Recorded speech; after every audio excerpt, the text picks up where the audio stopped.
Hello नमस्कार दोस्तों, आप सभी का बहुत बहुत स्वागत है। कल के वीडियो में हमने चैप्टर फर्स्ट के जो है सारे कॉन्सेप्ट समझे कि कौन कौन सी ऐसे यहाँ पर संख्याएं हैं जो कि हमारे लिए चैप्टर में बहुत महत्वपूर्ण होने वाली है। तो अगर आपने पुराना वीडियो नहीं देखा है तो एक बार वो वाला वीडियो जरूर देख ले, ताकि आपको जो है चैप्टर फर्स्ट के कॉन्सेप्ट अच्छे से समझ में आ जाए। आज हम प्रश्नावली 1.1 चालू करने वाले हैं, जिसमें हम सवाल नंबर 1 से लेकर 3 तक के जो है सारे सवाल बहुत अच्छे से समझेंगे। तो वीडियो पर जुड़े रहिए और वीडियो को पूरा देखिए ताकि आपको किसी भी प्रकार की समस्या क्रिएट नहीं हो। तो चलिए शुरुआत करते हैं और साथ में चैनल को भी सब्सक्राइब कर ले आप लोग। तो चलिए शुरुआत करते हैं पहले प्रश्न की। सबसे पहले हमारे पास यहाँ पर क्वेश्चन आ रहा है कि भैया हमको क्या करना है कि जो हमारे पास प्रश्नावली 1.1 है, इसके फर्स्ट क्वेश्चन यहाँ पर दे रखा है कि आपको क्या करना है। फर्स्ट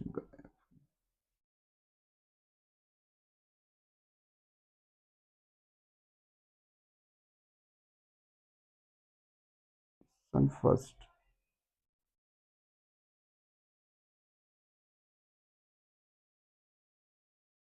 क्वेश्चन फर्स्ट गायब हो रहा है।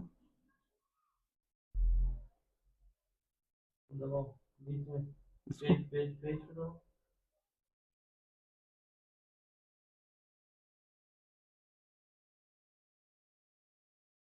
रोक दो यहाँ से चलो चलिए, ये हमारे पास क्वेश्चन फर्स्ट है, यहाँ पर दे रखा है कि अपने को क्या करना है। यहाँ पर क्वेश्चन फर्स्ट दे रखा है कि निम्नलिखित संख्या हमारे सामने दे रखी है। इन संख्याओं का हमको क्या करना है कि इनका हमको गुणनखंड और गुणनखंड को अभाज्य गुणनखंडों के रूप में लिखना है और उनके गुणनफल के रूप में यहाँ पर लिखना है। तो सबसे पहला हमारे पास क्वेश्चन जो दे रखा है वो यहाँ पर दे रखा है कि 140 जो है, इस 140 का हमको क्या करना है। 140 को हमको अभाज्य गुणनखंड के रूप में लिखना है और उसके गुणनफल के रूप में लिखना है। तो चलिए ले लेते हैं। यहाँ पर हम सबसे पहले हमारी जो संख्या है, फर्स्ट क्वेश्चन है यहाँ पर 140। इस 140 को हमको क्या करना है, अभाज्य गुणनखंड के रूप में लिखना है और अभाज्य गुणनखंड में लिखने के पश्चात इसको उसके गुणनफल के रूप में भी लिखना है। तो 140 को हम यहाँ पर इस प्रकार लिख लेते हैं कि 140 का हमको क्या करना है, अभाज्य गुणनखंड करना है। तो उसके बाद हम क्या करते हैं, अभाज्य गुणनखंड करने के लिए सबसे पहले हम सबसे छोटी संख्या, अर्थात यहाँ पर जैसे हिंट दे रखी है कि 2, 3, 5, 7, 11, यानी कि आपको क्या करना है, पिछले वीडियो में मैंने जो आपको अभाज्य संख्याएं बताई है, तो 1 से लगाकर 100 तक की ऐसी अभाज्य संख्याएं जो कि केवल स्वयं से और 1 से डिवाइड होती है, उनको आपको याद कर लेना है ताकि इस अभाज्य गुणनखंड में आपको वो अच्छे से काम आ जाए। तो 140 को हम सबसे पहले क्या करते हैं, 2 से डिवाइड करते हैं। तो सबसे छोटी अभाज्य संख्या हमारे पास 2 है, तो हम 2 से डिवाइड करते हैं।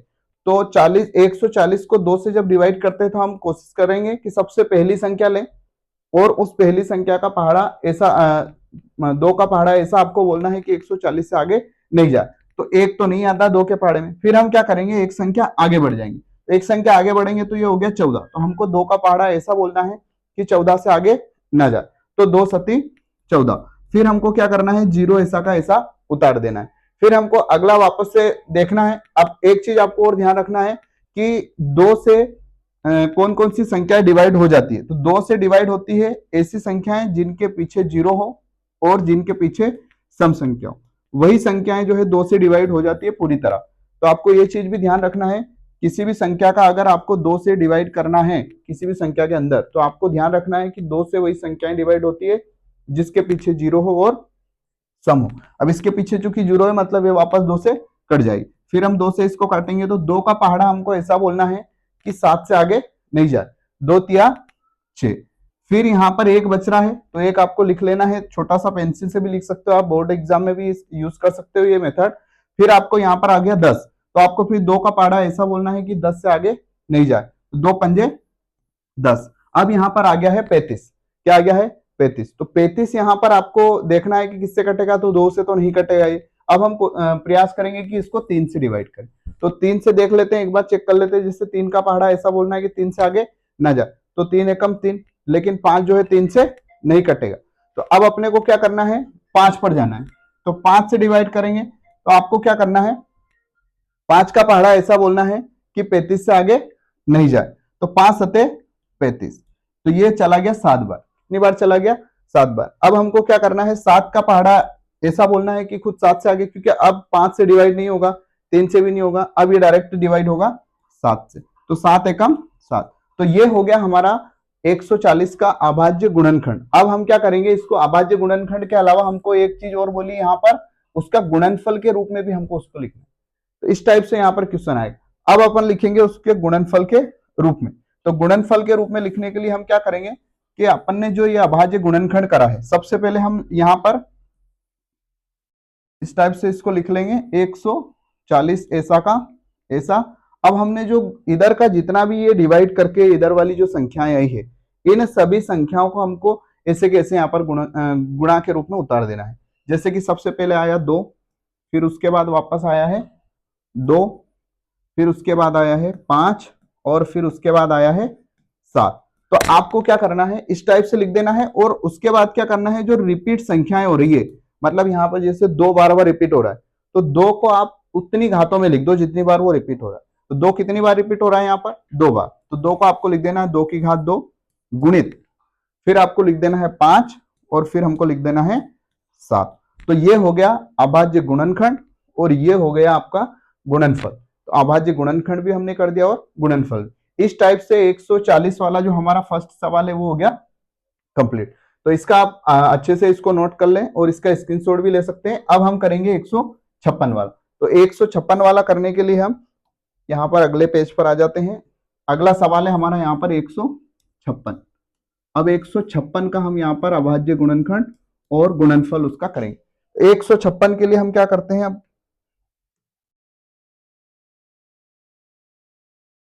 इसको भी इस टाइप से लिख लेते हैं जैसे हमने उसको लिखा था 156। अब हम वापस चेक करेंगे कि लास्ट वाली संख्या क्या है। लास्ट वाली संख्या से आप सवाल को 90% तक सोल्व कर लोगे, जैसे आपके दिमाग में आएगा और आपका काम हो जाएगा। तो लास्ट वाली संख्या आपको चेक करना है कि लास्ट वाली संख्या सम है या जीरो है। अगर इन दोनों में से कुछ भी है तो वो 100% 2 से ही कटेगा। ठीक, तो 156 में लास्ट वाली जो संख्या है वो सम संख्या है, तो ये 2 से ही कटेगा।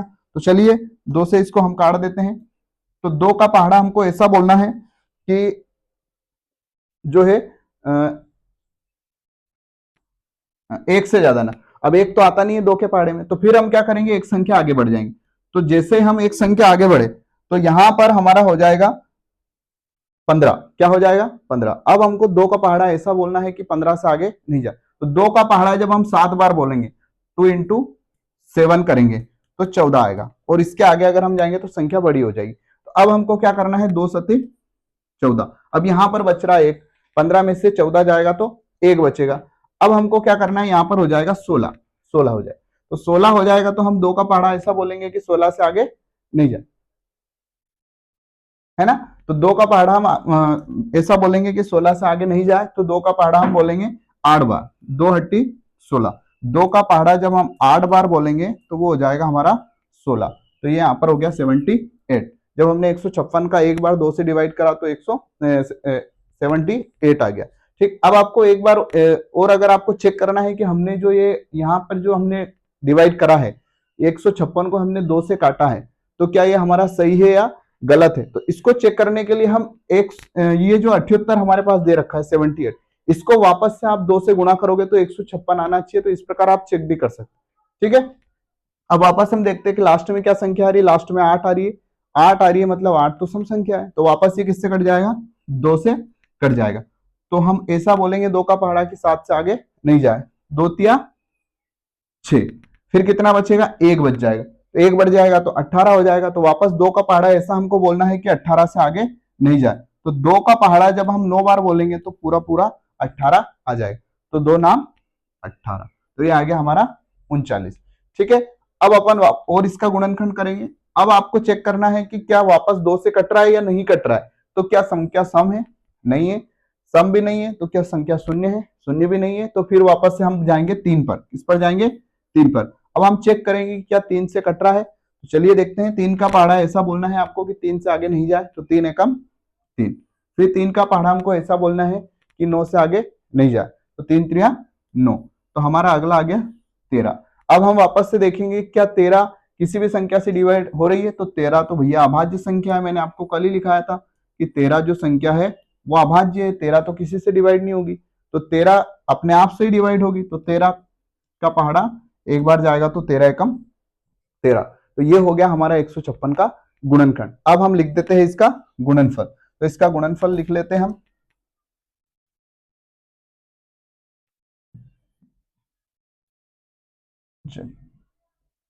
इसके गुणनखंड के रूप में लिखते हैं हम 156 को, तो 156 को हम गुणनखंड के रूप में लिखेंगे यहाँ पर 156। 156 में सबसे पहले क्या आ रहा है, 2 आ रहा है, तो हम लिख देते हैं 2, फिर उसके बाद वापस आ रहा है 2, फिर उसके बाद आ रहा है 3, और फिर आ रहा है 13, है ना। अब यहाँ पर देख लेना है कोई रिपीट हो रही है क्या संख्या बार बार, तो बिल्कुल यहाँ पर 2 बार रिपीट हो रहा है, तो वापस हम इसको अगले स्टेप में लिख देते हैं 156 बराबर 2 की घात हो जाएगा 2 गुणित 3 गुणित 13। तो ये हो गया हमारा 156 का अभाज्य गुणनफल, और ये वाला हो गया हमारा 156 का अभाज्य गुणनखंड। तो ये दोनों आपको अच्छे से नोट कर लेना है। अब हम देखते हैं अगला सवाल। अगला सवाल इसी का है, इसी का अगला सवाल क्या दे रखा हमको यहाँ पर 38-25। अब हम देख लेते हैं 38-25 कि 38-25 जो है वो ठीक है 38-25। अगला सवाल इसी का तीसरा सवाल, फर्स्ट सेकंड थर्ड, 38-25। ये वाला सवाल बहुत इंपॉर्टेंट सवाल है, कई बार एग्जाम में ये बनता है सवाल, सीधे सीधे आ जाता है ये, क्योंकि इसका गुणनखंड करना थोड़ा सा मुश्किल हो जाता है। तो 38-25 का गुणनखंड करते हैं अब हम। तो 38-25 का गुणनखंड करने के लिए अपन 38-25 यहाँ पर पहले तो लिख लेते हैं 38-25। आपको क्या करना पड़ेगा, ये बार बार प्रैक्टिस करना पड़ेगा, तभी ये सवाल यहाँ पर आपको समझ में आएगा। अगर आपको एक बार में समझ में नहीं आ रहा है तो बार बार आप वीडियो को 2-4 बार देखोगे, आप बार बार रिवीजन करोगे तो आपको बहुत अच्छे से आसानी से समझ में आ जाएगा। अब 38-25 में आपको देखना है कि लास्ट वाली संख्या क्या है, तो लास्ट वाली संख्या 5 है। 5 है मतलब ये ना तो सम है और ना ही जीरो है। अब 3 से भी कट सकती है, क्योंकि 3 के पहाड़े में जब हम 3 का पहाड़ा 5 बार बोलते हैं, 3 5 15 मतलब लास्ट में 5 होता है, तो 3 से भी डिवाइड हो सकती है ये, और साथ में 5 से भी डिवाइड हो सकती है। तो 5 जिसके भी पीछे हो, एक बात तो पक्की है कि वो 5 से तो कटेगा ही कटेगा, जिसके भी पीछे 5।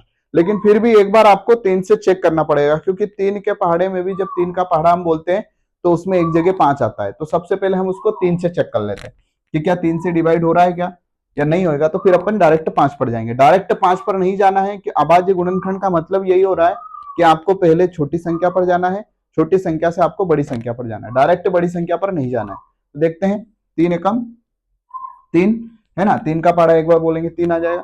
फिर 3 का पहाड़ा आपको ऐसा बोलना है कि 8 से ज्यादा नहीं आए, तो 3 दूनी 6। 2 बार जब हम 3 का पहाड़ा बोल रहे हैं तो 3 दूनी 6 हो रहा, तो यहाँ पर कितना बच रहा, 2, 22 हो गए, है ना। 3 का पहाड़ा ऐसा बोलना है आपको कि जो है 22 से ज्यादा, 3 सते 21, 7 बार जा रहा है, ठीक। फिर यहाँ पर 1 बच रहा है, तो इधर हो गए 15, 3 पंजे 15, मतलब ये 3 से पूरी तरह कट गया। 38-25 3 से एक बार पूरी तरह कट गया। अब वापस से हम इसको चेक कर लेते हैं कि क्या 3 से ये कटेगा, चलिए देख लेते हैं, है ना। ऐसे ओरली भी आप चेक कर सकते हो, जरूरी नहीं है कि आप डायरेक्ट 3 से उसको करके मतलब लिख कर ही देखो, आप उसको ओरली भी एक बार चेक कर। देखिए मैं बताता हूँ सबको, 3 का पहाड़ा आपको ऐसा बोलना 12 से आगे, 3 चुक 12 मतलब एक बार 4 बार कट रहा है। फिर यहाँ पर 3 दूनी 6, फिर 1 बच रहा है, 3 पंजे 15, मतलब 3 से पूरी तरह कट जाएगा। तो वापस से 3 लिख दीजिए यहाँ पर। 3 का पहाड़ा आपको ऐसा बोलना है कि 12 से आगे नहीं जाए, 3 चुकू 12, ठीक। फिर आपको 3 का पहाड़ा ऐसा बोलना है कि 7 से ज्यादा नहीं जाए। अब अपने को क्या करना है, इसको देखो 3 दूनी 6, 3 का पहाड़ा जब हम 2 बार बोलेंगे तो 7 से आगे नहीं जाएगा। फिर कितना बचेगा, यहाँ पर 1 बच जाएगा। फिर आपको 3 का पहाड़ा बोलना है कि 15 से ज्यादा नहीं हो, तो 3 पंजे 15, तो ये आपका 425 बार गया 3 का पहाड़ा जब हमने उसको काटा 3 से। अब हम देखते हैं वापस से क्या 3 से कट रहा है क्या, वापस चेक कर लो आप। तो 3 एकम 3, फिर यहाँ पर 1 बचेगा तो ये हो जाएगा 12, फिर 5 तो नहीं कटता है 3 से, मतलब ये 3 से नहीं कटेगा, ये अब कटेगा 5 से। अब हम इसको काटेंगे 5 से। तो 5 का पहाड़ा ऐसा बोलना है आपको कि 4 तो नहीं आता है 5 के पहाड़े में, तो फिर वो अपन जाएंगे 42 पर। तो 42 को काट के देखते हैं, तो 3 का पहाड़ा आपको 42 से आगे नहीं जाना है, सॉरी 5 का, तो पने अठे 40, 8 बार गया, फिर बचा कितना 2, फिर आपको 5 का पहाड़ा ऐसा बोलना है कि 25 से आगे नहीं जाए, 5 25, यानी कि 85 बार वो कट गया। अब वापस हम इसको 5 से काट सकते हैं, क्योंकि 5 लास्ट में जब तक ही रहेगा वो 5 से तो कटेगा फिक्स है, भले ही 3 से कटे या ना कटे, पर 5 से तो कटेगा। एक चीज और ध्यान रखनी है, गुणनखंड में जैसे आप 3 से 5 पर आ गए, मतलब 3 से नहीं कट रहा है वो, अब 5 से कट रहा है, अब वापस से 3 पर नहीं जाना है, क्योंकि हमेशा उल्टा नहीं जाता है कभी भी गुणनखंड, अगर आप स्टेप बाय स्टेप चल रहे हो तो। ठीक है, तो 5 से काट लेते हैं इसको, 5 एकम 5, बचा कितना 3 बचा, तो यहां पर हो गया 35, 5 सते 35, तो ये 17 बार गया। कितनी बार गया 17 बार। अब 17 भी क्या हो गया, अभाज्य संख्या है 17, तो हमने कल ही लिखाया था आपको 17 क्या है, अभाज्य संख्या है जो 17 के अलावा किसी से नहीं कटती है, तो 17 को हम 17 से ही काट सकते हैं केवल एक बार। ठीक, तो ये हो गया हमारा 38 25 का अभाज्य गुणनखंड। अब हम लिख लेते हैं इसका अभाज्य गुणनखंड गुणनफल। तो अभाज्य गुणनफल लिखने के लिए हम इसको वापस से यहां पर लिख लेते हैं 38 25। अब 38 25 में जो भी संख्या इधर आई है इनको एक बार सारी लिख दो। सबसे पहले यहां पर आई है 3, फिर उसके बाद यहां पर एक और बार 3 आई है, फिर आई है 5, फिर वापस से 5, और फिर यहां पर आई है 17, है ना। अब जो संख्या रिपीट हो रही है बार बार, उन संख्याओं को दोबारा लिख देते हैं। तो रिपीट क्या क्या हो रही है, रिपीट हो रही है 3 2 बार, तो 3 की घात 2 लिख दो इसको। फिर रिपीट कौन हो रहा है, 5 2 बार हो रहा है, तो ये हो जाएगा 5 की घात 2। फिर रिपीट नहीं हो रहा है 17, तो 17 को ऐसा का ऐसा। तो ये हो गया हमारा 38 25 का अभाज्य गुणनफल के रूप। ठीक, ये हमारे इस पहले के पहला दूसरा और 3 सवाल यहाँ पर कंप्लीट। इसका आप स्क्रीनशॉट भी ले सकते हो, या अगर आप इसको चाहो तो नोट भी कर सकते हैं। अब हम अगला सवाल देखते हैं इसी का अगला सवाल आ रहा है हमारा 5005। ये सवाल बहुत ज्यादा इंपॉर्टेंट सवाल है 5005 वाला। इस सवाल को आपको बहुत अच्छे से कंप्लीट कर लेना है, क्योंकि ये सवाल बहुत बार एग्जाम में आया है। 5005 इसी का चौथा है, 5005। चलिए इसको भी काटते हैं, हम कोशिश करते हैं। बहुत अच्छा सवाल है, इसको आपको अच्छे से ध्यान देना है, क्योंकि यहां से सवाल कई बार पूछा गया है, सीधे सीधे ये वाला सवाल एग्जाम में।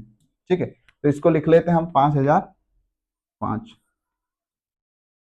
अब 5005 में लास्ट में क्या है, लास्ट में है 5, तो ये 5 से भी जा सकता है, ये जा सकता है 3 से भी। तो चलिए देखते हैं हम कैसे जाएगा। सबसे पहले 3 से चेक कर लेते हैं, हालांकि 3 से नहीं जाएगा, पर फिर भी आपको एक बार मैं चेक करवा देता हूँ। 3 से देखते हैं, 3 एकम 3, फिर कितना बच रहा है यहाँ पर 2। 3 का पहाड़ा ऐसा बोलना है कि 20 से आगे नहीं जाएगा, है ना, 20 हो गया यहाँ पर। अब 3 छंग 18, फिर यहाँ पर बच रहा है 2, फिर 3 छंग 18, फिर 2 बचेगा तो 25 हो जाए। तो 25 तो 3 से नहीं कटता है, तो फिर अपन जाएंगे 5 पर। ठीक है, इस सवाल को तो आप जितनी बार रिवीजन करोगे इतनी बार ये कम पड़ेगा, क्योंकि ये सवाल हर बार पूछा जाता है और स्टूडेंट भी इसको हर बार भूलता है। ठीक है, तो 5 से काटते हैं हम इसको, 5 एकम 5, फिर आ जाएगा 0, फिर एक बार आ जाएगा 0, फिर 5 एकम 5। अब पीछे दिख रहा है इसमें 1, क्या दिख रहा है 1, तो 5 से तो नहीं कटेगा भैया, और 5 से नहीं कटेगा तो 5 के बाद फिर हम 6 पे, तो 6 पे तो पॉसिबल नहीं है, क्योंकि 6 तो 2 से कट जाता है, जो संख्या 6 से कटती है वो, तो 6 तो पहले ही निकल जाएगा। फिर अपन आ जाते हैं 7 पर, 7 से चेक कर लेते हैं इसको कि क्या 7 से कटेगा ये, और 7 से कट भी सकता है। क्यों, क्योंकि 7 के पहाड़े में, 7 का पहाड़ा जब हम 3 बार बोलेंगे तो 21 आएगा, मतलब लास्ट में 1 आएगा, और लास्ट में हमको 1 ही दे रखा है यहाँ पर। तो हम चेक कर लेते हैं इसको कि क्या ये सवाल जो है 7 से कट सकता है क्या। तो देखिए यहाँ पर 7 का पहाड़ा ऐसा बोलना है हमको कि 10 से आगे नहीं जा, तो 7 एकम 7, मतलब कितनी बार गया, एक बार। ठीक, फिर बचा कितना है यहाँ पर, 10 में से 7 चला जाएगा तो 3 बचा, यानी कि यहाँ पर हो गया 30। फिर 7 का पहाड़ा हमको ऐसा बोलना है कि 30 से आगे नहीं जाए, 7 चुकू 28, फिर कितना बच रहा, 2 बच रहा, तो यहाँ पर हो गया 21, तो 7 3 21, मतलब ये पूरी तरह 143 बार जो है 1001 7 से कट जाएगा। एक बार और बता देता हूं मैं आपको, 7 का पहाड़ा ऐसा बोलना है कि 10 से आगे नहीं जाए, तो 7 एकम 7, फिर 7 में से 10 में से 7 जाएंगे तो 3 बचेगा, तो यहाँ पर हो जाएगा 30, फिर 7 चुको 28, फिर यहाँ पर 2 बच जाएगा, 7 3 21। अब 7 से जाने के बाद अब ये सवाल जो है 7 से तो नहीं जाएगा क्योंकि 7 के पहाड़े में कहीं पर भी लास्ट में 3 नहीं आता है। 8 से पॉसिबल नहीं है क्योंकि 8 सम संख्या है और 8 से कटती तो वो 2 से कट जाती। 9 से कटती वो 3 से ऑलरेडी कटी जाती, तो इसलिए 9 से भी नहीं कटेगा, 10 से भी नहीं, तो डायरेक्ट अपन जाएंगे 11 पर। और वैसे भी मैंने आपको बता दिया है कि गुणनखंड करने के लिए आपको क्या करना है, अभाज्य संख्याओं पर जाना है डायरेक्ट, है ना। बीच में अगर भाज्य संख्या आ जाती है 2 के बाद तो आपको नहीं काटना है, ठीक है। 11 से चेक कर लेते हैं। तो 11 का पहाड़ा आपको ऐसे बोलना है कि 14 से आगे नहीं जाए। तो 11 एकम 11, बच रहा कितना 3, तो 14 में से 11 गया तो 3 बच रहा, तो यहाँ पर हो गया 33। तो 11 का पहाड़ा हमको ऐसा बोलना है कि 33 से आगे नहीं जाए। तो 11 33, मतलब पूरी तरह से वो 13 बार यहाँ पर चला गया। अब अपन चेक करेंगे उसको वापस से। तो 13 जो है 11 से तो नहीं कटता है, 13 तो अभाज्य संख्या है, तो 13 तो खुद से कटेगा। तो डायरेक्ट आप लिख सकते हो 13 एकम 13, तो ये कट गया एक बार। तो ये हो गया 5005 का। इस सवाल को जितनी बार रिवीजन हो इतनी बार आप कर लेना, क्योंकि ये सवाल आने का चांस बहुत ज्यादा रहता है। अब हम इसको लिख देते हैं इसके अभाज्य गुणनखंड के रूप में, अभाज्य गुणनखंड के रूप में। चलिए इसको अभाज्य गुणनफल के रूप में लिखते हैं। अभाज्य गुणनफल के रूप में लिखने के लिए सबसे पहले आप 5005 को ऐसा का ऐसा लिख दो। फिर उसके बाद इधर वाली जितनी भी जो संख्या है, जिन जिन संख्याओं से आपने डिवाइड करा उन संख्याओं को यहाँ पर लिख दो। सबसे पहले 5, फिर उसके बाद 7, फिर उसके बाद अगली आ रही है 11 लिख दो। फिर उसके बाद अगली आ रही है 13, है ना। यहां पर कोई संख्या रिपीट नहीं हो रही है, इसलिए इसका आंसर यही माना जाएगा, ठीक है। अगर रिपीट होती है तो आप उसको घात के रूप में लिखना रहता है, नहीं तो कोई बात नहीं, आगे बढ़ते जा रहे। तो ये हो गए हमारे 4 सवाल पहले के। अब हम आते हैं अगले सवाल पर। अगला सवाल हमारा क्या है, इसी का चौथा सवाल, वो है 74 29, ठीक है। तो 74 29 देख लेते हैं। तो ये आप नोट कर लेना, स्क्रीनशॉट इसका ले सकते हो आप। अब हम करते हैं 74 29 का। ये वाला सवाल भी बहुत इंपॉर्टेंट है, 74 29, ठीक है। ये सवाल आपको जैसा 5005 वाला है उस टाइप से ये वाला सवाल भी जो है आपको बार बार बहुत परेशान कर सकता है, क्योंकि ये भी कई बार आता है और इसका भी इतना आसानी से समझ में नहीं आता है कि ये किससे कटेगा। तो सबसे पहले इस सवाल में आपको परेशान नहीं होना है ज्यादा। इस सवाल को हम 3 से चेक कर सकते हैं, ठीक है, क्योंकि पीछे 9 है ना। 3 के बाद 2 से तो नहीं कटेगा ये। 3 के बाद आप 5 से चेक कर सकते हैं। 5 के बाद इसको आप जो है 7 से भी चेक कर सकते हो, है ना। तो चलिए देखते हैं अपन इसको किस किस संख्या से कर सकता है। तो सबसे पहले हम इसको चेक करते हैं 3 से। तो मैं इधर यहाँ पर 3 लिख रहा हूँ, क्योंकि ये सवाल जो है 3 से नहीं कटेगा, लेकिन फिर भी हम चेक करते हैं इसको, ठीक है। 3 का पहाड़ा ऐसा बोलना है आपको कि 7 से आगे नहीं जाए। तो 3 दूनी 6, मतलब कितनी बार गया, 2 बार गया, क्लियर। फिर यहाँ पर बच रहा 1, 14 हो गया। 3 का पहाड़ा ऐसा बोलना है कि 14 से आगे नहीं जाए। तो 3 का पहाड़ा जब आप 4 बार बोलोगे तो 3 चुको 12, मतलब कि 4 बार जा रहा है। फिर यहाँ पर बच रहा है 2, तो वापस हो जाएगा वो 22, तो 3 सते 21। फिर यहाँ पर 1 बच रहा है तो हो जाएगा 19। तो 3 के पहाड़े में 19 नहीं आता है, मतलब वो 3 से नहीं कटेगा, ठीक। उसके बाद हम 4 से चेक नहीं करेंगे, 5 से तो कटेगा ही नहीं। मैंने आपको बताया था कि 5 से केवल वही संख्या कटती है जिसके पीछे 5 हो और 0 हो, ठीक है। इसके अलावा अब देखते हैं हम इसको 5 के बाद 7 से देख लेते हैं, क्योंकि 7 के पहाड़े में 49 आता है, जो कि 7 बार जाने के बाद आता है। तो अपन इसको चेक कर लेते हैं 7 से। 7 के बाद हम डायरेक्ट 11 पे जाएंगे, बीच वाली संख्या यहाँ पर नहीं देखेंगे। चलिए 7 से इसको चेक कर लेते हैं। सबसे पहले हमको बोलना है 7 का पहाड़ा 7 से आगे नहीं जाना चाहिए। तो 7 का पहाड़ा एक बार बोलेंगे तो 7 आएगा। फिर उसके बाद हम 4 पर जाएंगे, लेकिन 4 तो जो है यहाँ पर 7 से नहीं करता है। अब हमको यहाँ पर बीच में एक चीज ध्यान रखना है कि बीच में हम कभी भी एक संख्या आगे अगर जाते हैं तो यहाँ पर लगता है 0। ये चीज आपको हमेशा ध्यान रखनी है, क्योंकि ये गुणनखंड में मैंने पिछले सवाल में आपको बताई नहीं है, और ये जो है अभी तक 4 सवाल करे हमने, चारों में नहीं आई है। तो आपको याद रखना है, अगर आप फर्स्ट वाली संख्या से आगे बढ़ रहे हैं तो कोई बात नहीं, लेकिन बीच में कहीं पर भी आप किसी संख्या को आगे बढ़ा रहे हो तो आपको 0 लगाना है। अब ये हो गया है 42, तो 7 का पहाड़ा ऐसा हमको बोलना है कि 42 से आगे नहीं जाए। तो 7 छंग 42 पूरी तरह चला गया, लेकिन अब 9 बचा। अब 9 7 के पहाड़े में नहीं आता है, तो ये 7 से भी नहीं कटेगा, ठीक है। तो फिर ये किससे कटेगा, अब अपन आ जाते हैं 11 पर। अब 11 से हम इसको चेक कर लेते हैं कि ये 11 से कट रहा है कि नहीं कट रहा है। इस टाइप से आपको आगे बढ़ना है अभाज्य संख्या के रूप में। अब हम इसको देखते हैं 11 से, ठीक है, 11 से इसको चेक कर लेते हैं हम। यहां पर लिख देते हैं हम 11। अब इसको हम देखते हैं। अब सबसे पहले 7 तो नहीं कटेगा 11 से, तो ये हो जाएगा 74। अब हमको 11 का पहाड़ा ऐसा बोलना है कि 74 से आगे नहीं जाए। तो 11 छंग 66, 11 सते 77 हो जाता है, जो कि 3 संख्या ज्यादा है, तो हम 6 बार बोलेंगे 11 छंग 66। अब 74 में से 66 चले जाएगा। आप इस टाइप से भी इसको चेक कर सकते है ना। 74 में से 66 चला जाएगा तो यहाँ पर है ना, आपको बता देता हूं मैं। तो ये हो गया 14, 14 में से 6 जाएगा तो 8 बचेगा, ठीक है। और ये 6 में से 6 जाएगा 0, मतलब यहां पर बचेगा 8।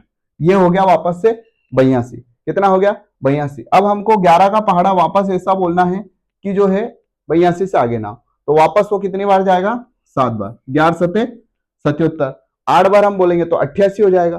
तो 82 में से कितना वापस हमको कम करना है, 82 में से 77 वापस कम कर देना है। तो यहां पर कितना बचेगा वो हमने को यहाँ पे मालूम पड़ जाएगा। अब देखो 82 में से 77 घटा तो 12 में से 7 जाएगा तो बचेगा 5, और 8 में से 7 में से 7 जाएगा तो 0, मतलब कि बच रहा है 5। तो यहां पर कितना हो गया 5 हो गया।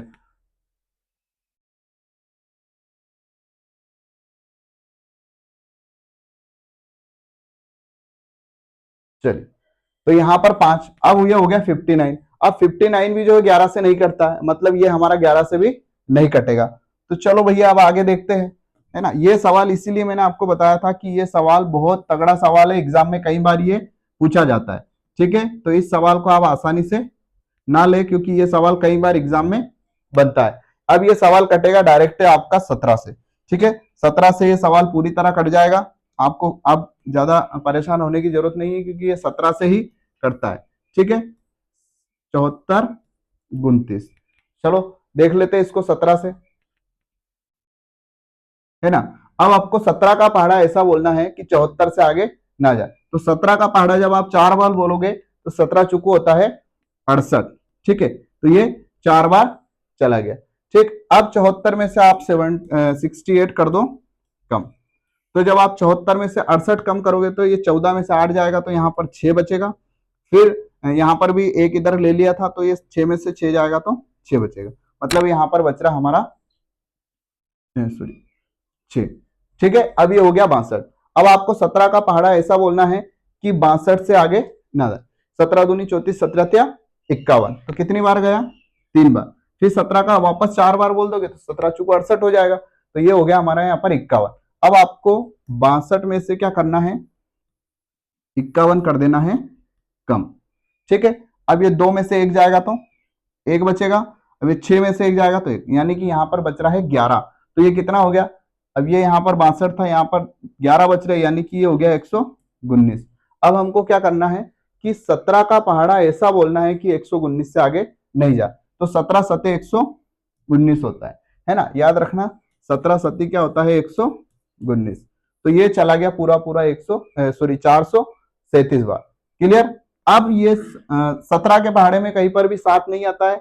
अब ये कटेगा डायरेक्ट 19 से, ठीक है। किससे कटेगा 19 से, क्योंकि हम 17 के बाद 18 तो लेते नहीं है। अब ये कटेगा 19, तो 19 दूनी 19 का पहाड़ा हमको ऐसा बोलना है कि 43 से आगे ना जाए। तो ये हो जाएगा 19 दूनी 38। फिर यहाँ पर 43 में से आप कर दो कम 38, है ना।